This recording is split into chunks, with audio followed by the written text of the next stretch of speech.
Bonjour mes chers élèves, dans cette vidéo, on va parler de courant électrique continu. Mais c'est quoi courant électrique? On entend souvent le mot courant d'air, courant d'eau, c'est-à-dire tayar hawaï à tayar ma'i. Dans cette vidéo, on va parler de courant électrique, c'est-à-dire tayar kahrabaï. Notre problématique: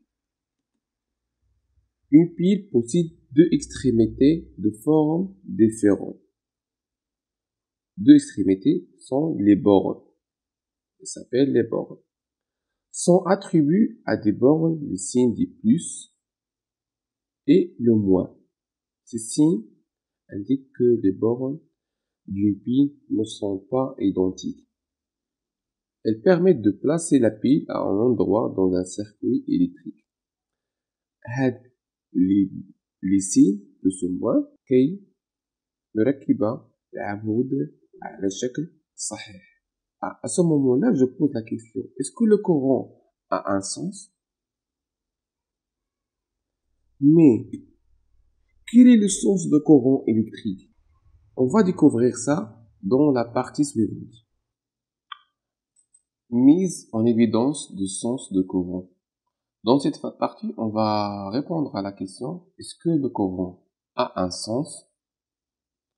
C'est pour cela on va faire une expérience. Alors, on a deux circuits. La première circuit, il contient générateur, interrupteur, moteur. Et l'autre circuit aussi, générateur, moteur et interrupteur. Mais il faut constater que les bornes sont inversées de générateur. C'est ça le plus en bas, c'est ça le plus en haut. Quand on ferme l'interrupteur, on peut constater le sens de rotation du moteur. C'est le sens contraire de l'aiguille d'un montre. Par contre ici, si on ferme l'interrupteur, on constate que le moteur, le sens de rotation du moteur dans le sens des aiguilles d'un montre.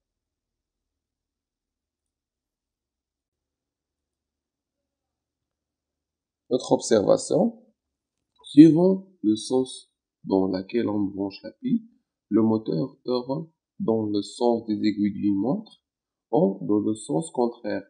يعني أن المحرك يدور في منحى عقارب الساعة أو في منحى المعاكس. C'est-à-dire que le courant électrique ne circule donc que dans un seul sens. Mais lequel? Pour répondre à cette question-là, on va passer à une autre partie, le sens de courant. On va découvrir un nouveau élément qui s'appelle diode. Ce symbole-là, son symbole c'est là. Les diodes simples et d'elles sont des dipôles polarisés qui ne fonctionnent pas dans la même manière selon le sens de courant électrique.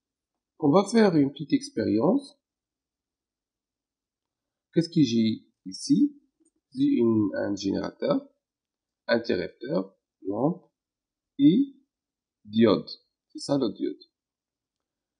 Et dans notre circuit, un générateur, interrupteur, lampe et diode. Alors, je ferme l'interrupteur ici. La lampe n'a pas allumé. Je ferme l'interrupteur ici. La lampe est allumée. C'est-à-dire quoi? Dans cette partie-là, le diode, il a bloqué le passage de courant. Il n'y a pas de courant, la lampe ne va pas allumer. Mais ici, la diode, elle laisse le courant passer. Parce que le bord positif, il est ici.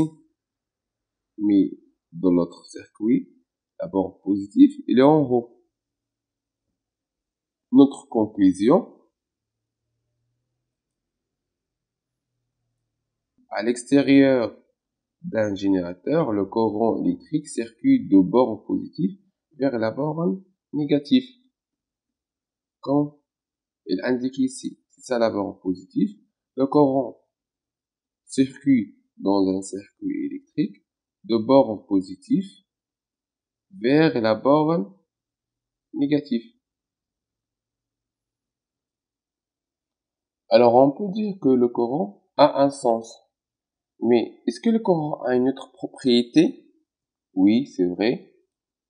On va passer l'intensité de courant électrique, c'est-à-dire شدة ديالو. Alors, comment je peux mesurer l'intensité d'un courant électrique?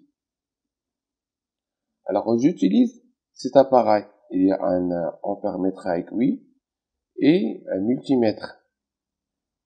C'est-à-dire multimètre يعني متعدد القياسات.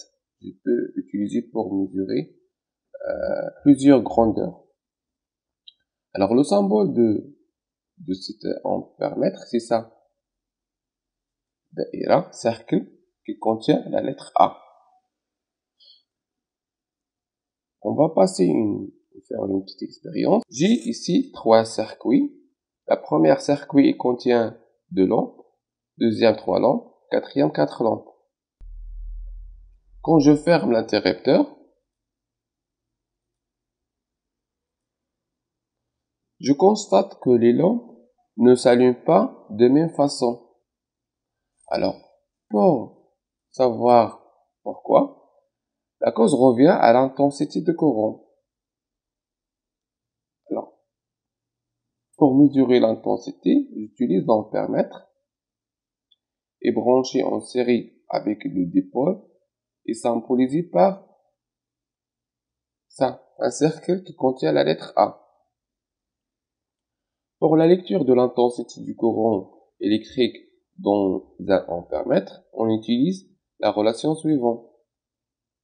I voilà le symbole de l'intensité, le calibre s'il se trouve ici, N, nombre de divisions, et grand N, c'est la valeur qui est indiquée ici.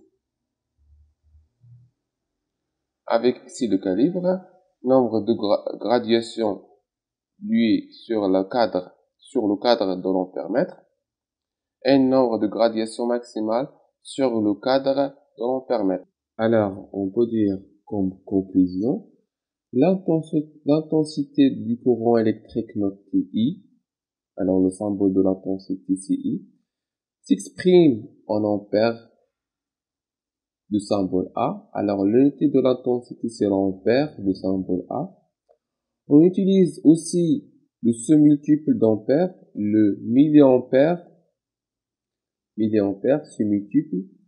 1 ampère égale 1000 milliampères, I 1 milliampère égale 0,001 ampère. On mesure l'intensité du courant électrique à l'aide d'un ampèremètre monté en série dans le circuit. Schéma d'un circuit électrique comportant un ampèremètre. هذا هو le schéma d'un circuit électrique يحتوي على ampèremètre. Alors maintenant, on va passer à un petit exercice. Alors la question, déterminer l'intensité de courant à l'aide d'un ampèremètre à aiguille. On a ici l'encadrant dans l'ampèremètre qui contient 100 divisions et l'aiguille appuie sur 35. Alors pour calculer l'intensité de courant électrique, on utilise la règle qu'on a vue en avant. C'est I, l'intensité du courant est égale C, le calibre, fois N, les divisions qui sont indiquées par l'aiguille sur N, nombre de divisions de l'encadrant. On va faire application numérique. 0,5 fois 35 divisé par 100. Le résultat, c'est 0,175 ampères. On peut convertir ici à 1000 ampères. C'est bon? Alors, je vais laisser à vous des exercices à faire. Laissez vos réponses dans les commentaires. À bientôt. Merci.